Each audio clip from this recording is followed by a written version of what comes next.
नमस्ते दोस्तों, मैं परेश कोसर। इस वीडियो में आज हम जानेंगे what is the difference in energy vastu and classical vastu या वैदिक वास्तु।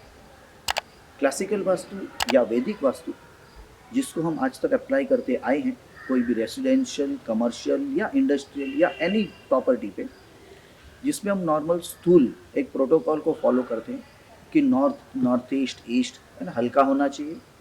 जो सेंट्रल पार्ट है, सेंट्रल कोर्टयार्ड पार्ट है या घर के अंदर का जो सेंट्रल है या इंडस्ट्रियल एरिया में सेंट्रल पार्ट को हम थोड़ा हैवी नहीं रखते हैं, हल्का रखते हैं।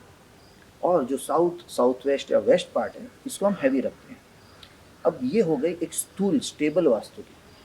लेकिन एनर्जी साइंस में बहुत बार ऐसा हो जाता है कि इसी तरह से हमारी प्रॉपर्टी नहीं बन पाती है, या इस तरह से वहाँ पे हैवी होना, लाइट होना, ओपन होना, पैक होना, है ना, उस तरह से हर बार हमको नहीं मिलता है। और ज़्यादातर हम इन सारी चीज़ों को हम हमारी सिर्फ प्रॉपर्टी के अंदर ही देखते हैं, inside are property and not outside. लेकिन जो 70% कोई भी प्रॉपर्टी को, जो एनर्जी या जो हमको समझना होता है एक वास्तु को, वो प्रॉपर्टी के अंदर के साथ हमको बाहर भी देखना होता है कि बाहर भी आपके नॉर्थ ईस्ट ईस्ट, आपका साउथ वेस्ट वेस्ट में क्या है।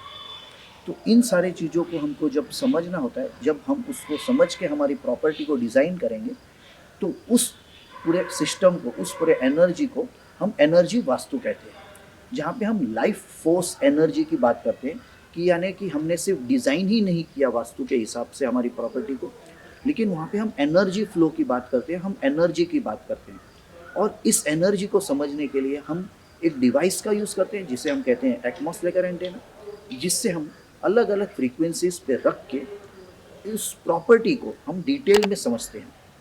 और जैसे स्टेबल वास्तु में हम कहीं पे भी कोई भी तरह के रेडिएशंस की, किसी भी तरह के जियोपैथिक स्ट्रेस की, या अलग अलग तरह के जैसे मोबाइल टावर्स की, हाई टेंशन लाइंस की हम बातें नहीं करते हैं, या उससे हानिकारक आने वाले रेडिएशंस की बात नहीं करते हैं। या उसको समझने के लिए हमारे पास नॉर्मल क्लासिकल वास्तु या वैदिक वास्तु में कोई नॉर्म्स या डिवाइस नहीं है। वहीं पे हम एनर्जी वास्तु में उसको हम डिटेल में समझते हैं। जियोपैथिक स्ट्रेस है तो उसके फ्रीक्वेंसी और रेडिएशन पे रख के हम उसको चेक करते हैं, हार्मोनाइज करते हैं आगे जाके।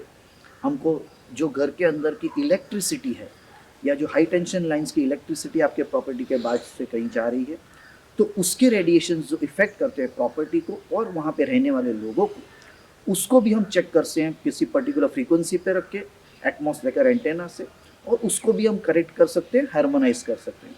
तो उसी तरह से अलग अलग फ्रीक्वेंसीज पे रख के हम किसी प्रॉपर्टी को और डिटेल में स्टडी करते हैं। इसी को हम कहते हैं एनर्जी वास्तु। धन्यवाद दोस्तों।